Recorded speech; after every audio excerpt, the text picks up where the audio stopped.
Yan mga kapaps, mga katek, Ace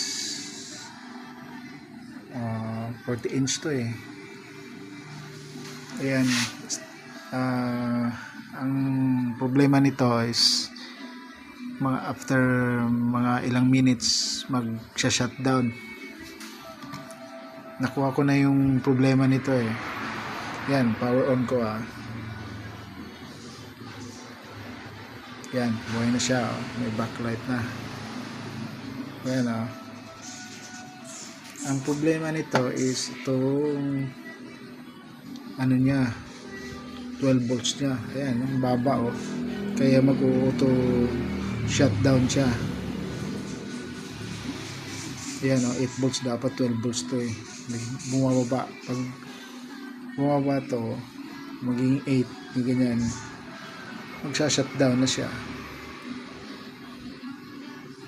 Ayan.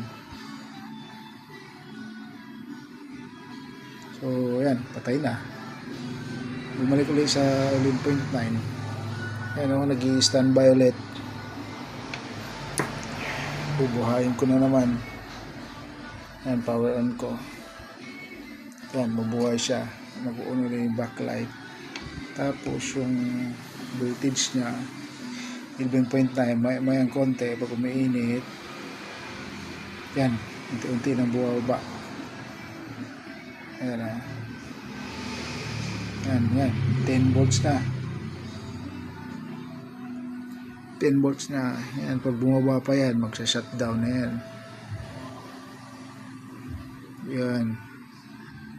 Yan, buhay pa backlight eh. Yan.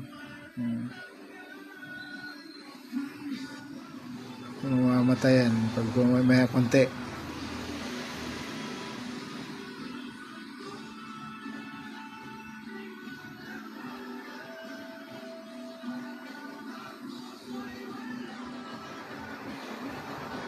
Yan, mamamatay yung backlight na yan, yung bilog na yan sa baba.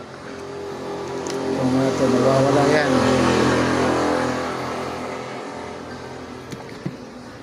Balik ulit yung ano. Hintayin natin. Yan, shutdown na. Yan, bumalik ulit.